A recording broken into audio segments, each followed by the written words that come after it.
Robbie, and I got my daddy back on here, and I feel like I'm in third grade saying, my daddy is the greatest daddy ever, right?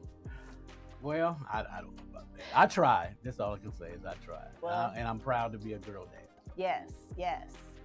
So I had to bring you back because I have a lot of questions, and I was looking at my vision board, and one thing that I had noticed that I had from this year and last year was healthy relationships. So I still have loads of questions about how to have healthy relationships, how to maintain them, and how to overcome like relationship PTSD. Sure. Because I suffer from that like heavily. Sure. But I just want to point out, because like a couple of weeks ago, I saw on Facebook this lady. She went live. She was crying. She was bawling, and she was mourning for her girlfriends who are good women, but are being screwed over by just dogs. Yes. Okay. All right. Dogs. You know, they're great providers. They cook and clean. You know, anything that guy needs, they're always there for them for support. But they're not getting what they want out of it. And she was mourning over it, and it hurt my heart because I have so many girlfriends that are in the same boat. We want love, we want relationships, we want a provider, a protector, and someone to profess to us, right? What is wrong? Is it us? Are we doing something wrong? Is it the guys? I'm glad you asked that question, because that was going to be the first thing that I addressed. Really? To all these women. That is not you. It's not us? Many times. It's not you. Okay. We have to look at society, and sometimes how society raises and nurtures our young men, especially in the African American community, and all the things that they come against on a daily basis. And it's a process that has, I believe, in my own opinion, has really destroyed the fabric and the fiber of the African American community by destroying the validity of the strong black man, African American male. So it's not always the woman's fault. There's a lack. There is what's the lack of a better term? There's a problem with our young men reaching adulthood, crossing over that threshold. In many other cultures and in many other communities, there is a rite of passage, and we know this because of what has happened to us through slavery and Jim Crow and all those things. We have not been able to adopt those principles and those practices in the African American community. So there is no line of demarcation. There's no rite of passage in the African American community where a young man can say, just like some of the Jewish people in their bar mitzvah, today I am a man. So there's no process by which we can achieve that manhood status. So they go around not knowing who they are as men. So that in turn filters out into our women, to our female counterparts, because they're desiring to be loved, to be nurtured, to have strong male counterparts, but they are not there. Also, you go into the prison, the school to prison pipeline, all those things that works against us. So it's important that especially as men, that we understand what's against us and to fight those things on a daily basis. In our Sunday school class now, we're reading a book now called The Resolution of Men. And this is some of the things that we're dealing with. Dealing with those issues about striving to become a man, the man that you desire to be, and the man that woman desires in her life. So it's not women. It ain't you. It ain't us. It ain't always you. It's not always you. Thank and God. Sometimes even if it, let me say this, sometimes even if it is you, there's a reason it's you. Because of the things that you have been introduced in your life, some of the things that you have had to come against. And it has caused some of our women, amen, to act in certain ways, to react in certain ways, not because they want to.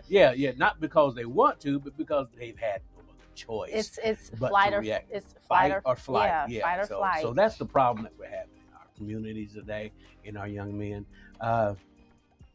like I said last time, biblically, I always go back to as a source. It was when David told Solomon, "Be strong and show yourself a man."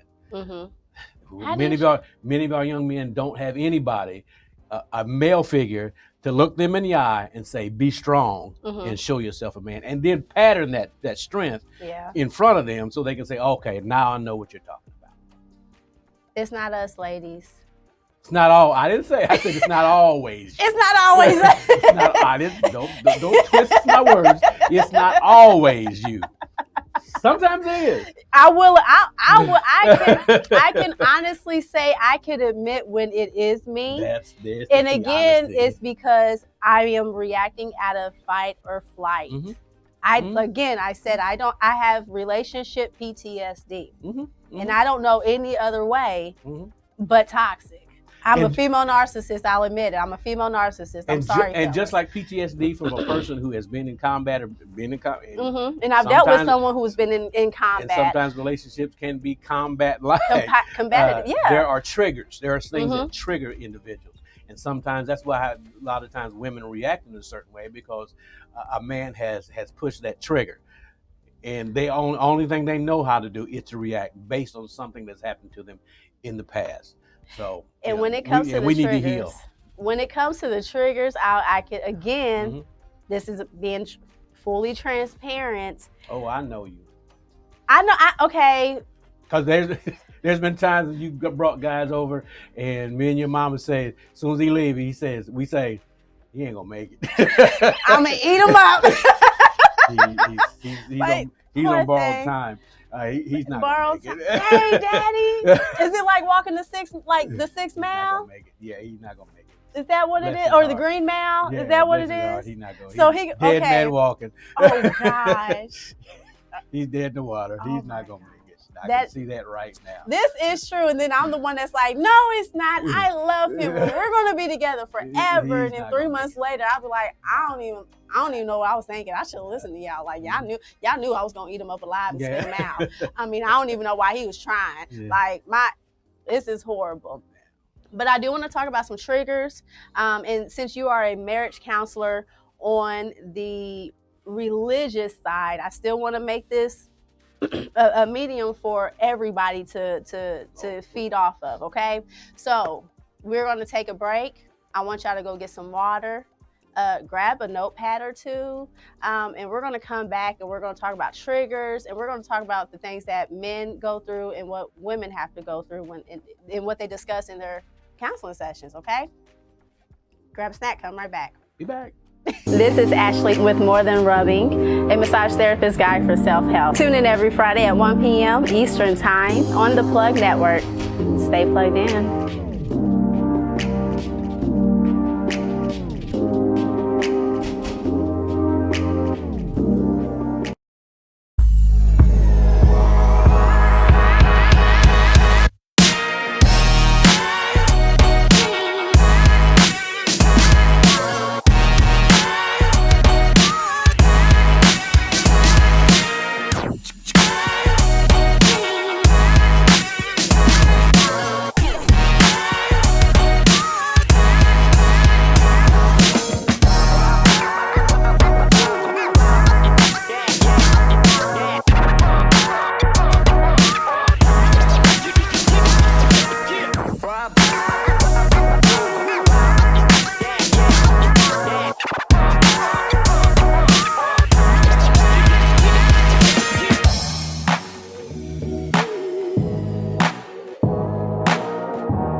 And we are back with your favorite daddy's girl, and I hope I am answering questions for all my single girls, all my daddy girls who are struggling out here trying to date.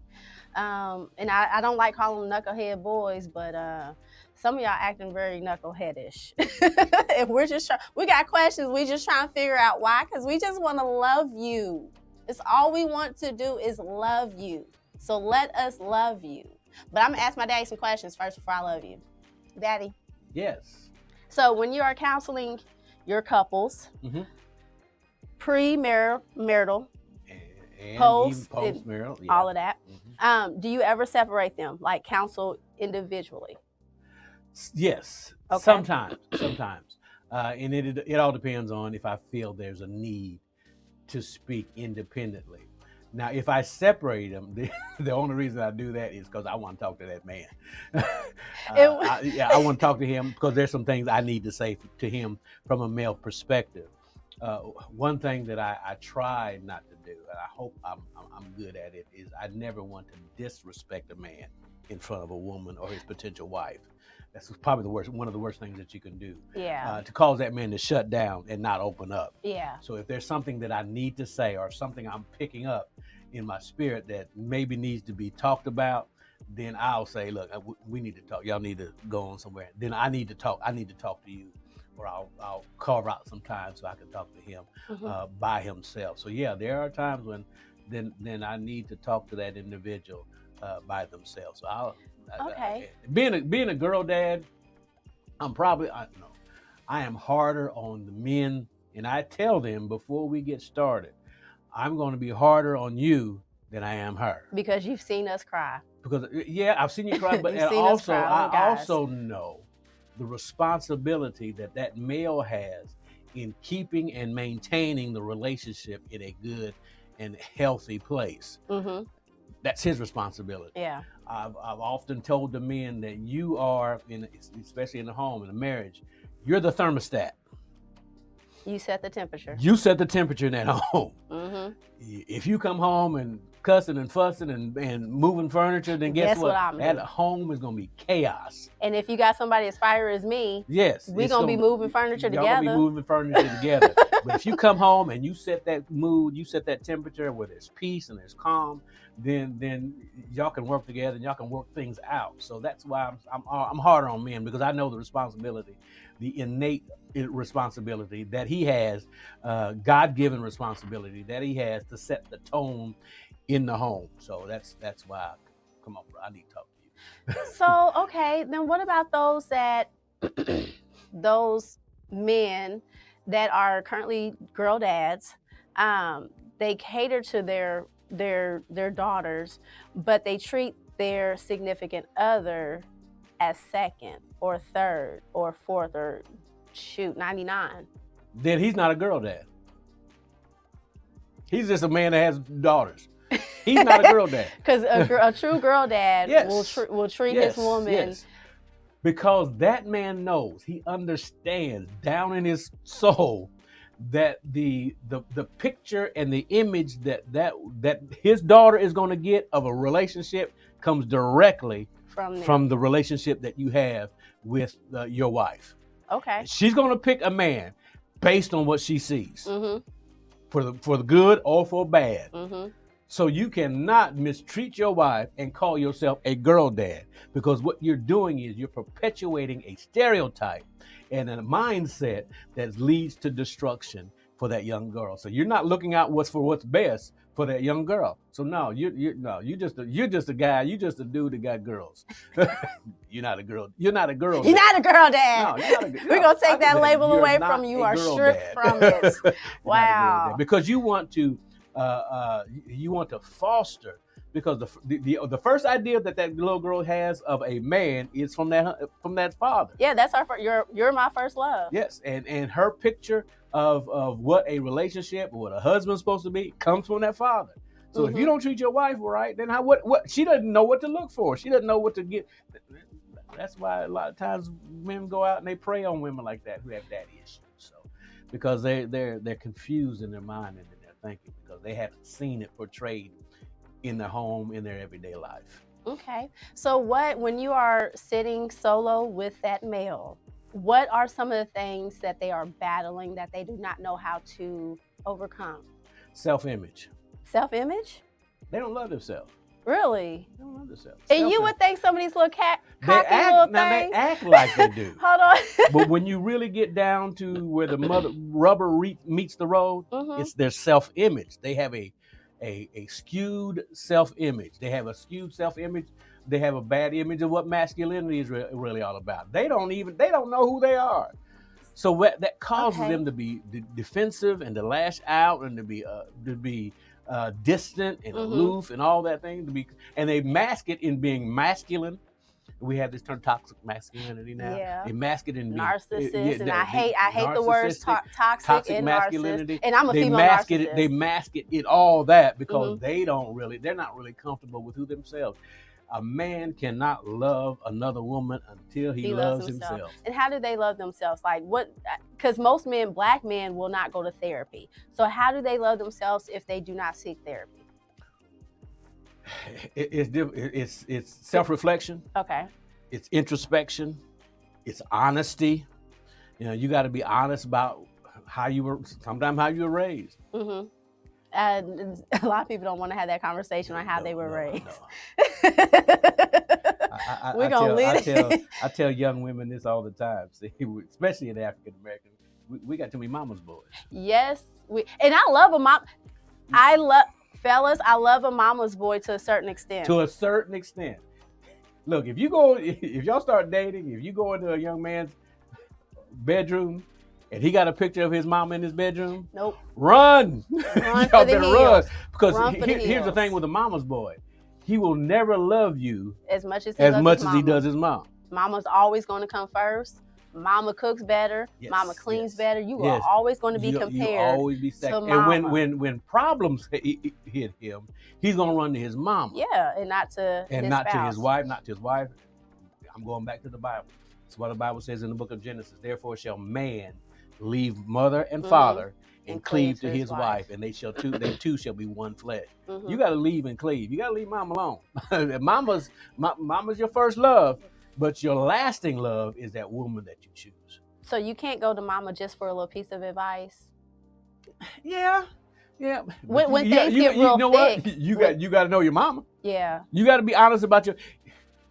If all you've seen in your life is your mama being toxic relationships, then you don't better not go to your mama for no. Yeah. Because she's going to vent and she's going to exude that toxicity into your relationship. And when you bring that home, it's gonna be trouble. You ain't getting no meal out of me. So y'all grab a snack, come right back. This is Ashley with More Than Rubbing, a massage therapist guide for self-help. Tune in every Friday at 1 p.m. Eastern Time on the Plug Network. Stay plugged in.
we are back, and this is the last segment, y'all. So, ladies, I did not forget about y'all.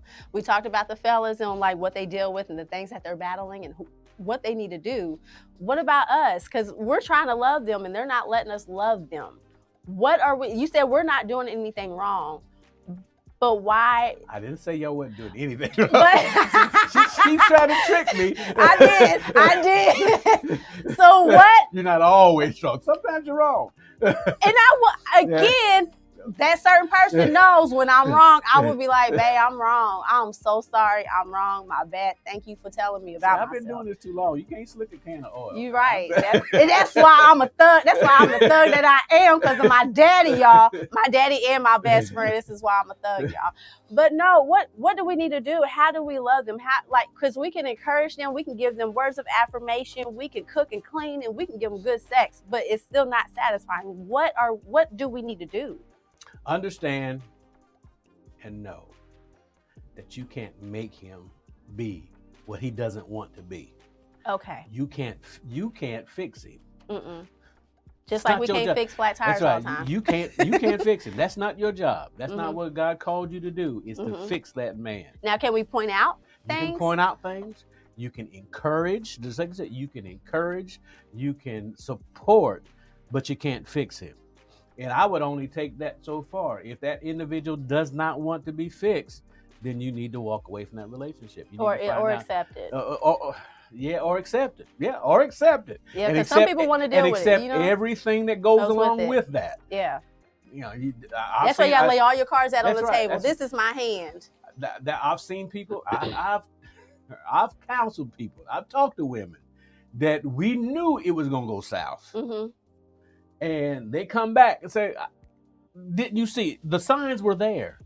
Everything was pointing. Red flags were there. Do not ignore the red flags. Don't ignore them. They're not going anywhere. But what if they're not red at the moment? Maybe they look a little orange. They're orange? Or purple. Then wait. Then wait. Then wait. Because there's going to be a situation and a circumstance that's going to come up in your relationship, and you're talking and you're getting to know one another, that's going to determine whether it's going to turn red or it's going to go back the other way.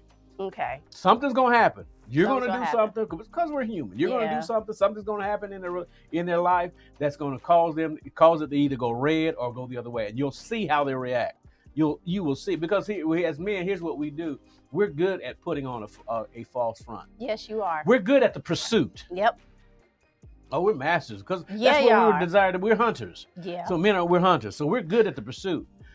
But after we captured you, we're not really good at maintaining it. So I could wait. Just wait. Don't jump into something so soon. Don't rush into anything so soon. Just wait him out. You've got to allow that man. That man has got to be so in love with you that he can't live without you. Mm-hmm. You know, you've got to make him. You got to make him prove. You got to make him prove himself. It's not the woman's responsibility to do the pursuing and to prove themselves to that man. Mm-hmm. Now, one piece of advice I gave someone when she was expressing how she wanted to find love, I said, girl, just keep walking. Yes. Just keep walking with your eye on God. Do what you want. Go to the places that you want to go to. Enjoy life like you're supposed to. He will find you. And if I like to work out. So he either gonna see me in the gym, walking into the gym, going to the gym, whatever. He gonna see me, and I'm not gonna stop my course of action. Right. Walk in your purpose, whatever that is. Yeah. Walk in your purpose. And that's what I told you. You gotta shine bright. He gonna see you. As the great musician Ray Charles said, "Girl, make it do what it do. Make it. Just make it do what it do. Make it do what it do. Just keep doing what you do. He will find you. Yeah, because he who finds a good thing. Wife. He who finds a wife finds a good thing. I have failed. You have failed. You misquoted that scripture. No, you were there. He that findeth a wife findeth a good thing and obtaineth favor from the Lord. He will find you, because we're always looking. Yeah, you're always looking. Whether we're always looking or not. and so all you have to do is continue to present yourself desirable, desirable, pursuable. Okay. No, he'll come find you. Yeah. A lot of times, it'll happen when you least expect it, when you're not looking for love. I also gave the advice of, you know, you may just be around too many people all the time. Mm-hmm. It's okay to go to a museum by yourself. Yes. It's okay to go to the movies by yourself. Yes. He may be working at the movie theater, Yes. fixing your popcorn. You Yes. never know. But when you're constantly surrounded by 5, 6, 7, 8 people all the time, he's gonna get intimidated. And even Steve Harvey said that. Yeah, and that can be a turnoff, and that can be a red flag to a man, because you need people all the time. Men, many men, a lot of men, any man with a right mind doesn't love a needy woman. A needy, what's a needy woman? Who she got to know where you at all the time. You know, you got to develop trust. You know, she got to be around you all the time. Okay. Okay. Do you not feel in the beginning that you should spend that much time with them just to see how their life is, or nothing at all? No. You just said learn to be independent. Learn to be by yourself. Okay. You can be independent and solo and still be in a relationship. Yeah, because I want to be solo still. Yeah.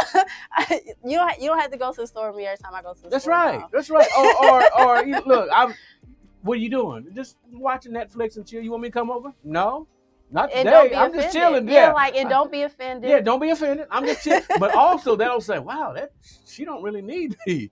She, you know, what that does is that increases his desire to be with you even more, right? Because he sees that you don't need him. He'll have to pursue you even more, right? Because you say, "No, you ain't got to come over here every day. I ain't got to see you every day." And I always tell people, I have friends of my own. Like, yes, I have friends that I can meet up with on a Sunday for drinks. So like, I'm already entertained. So, you know, I encourage women, develop a life of your own.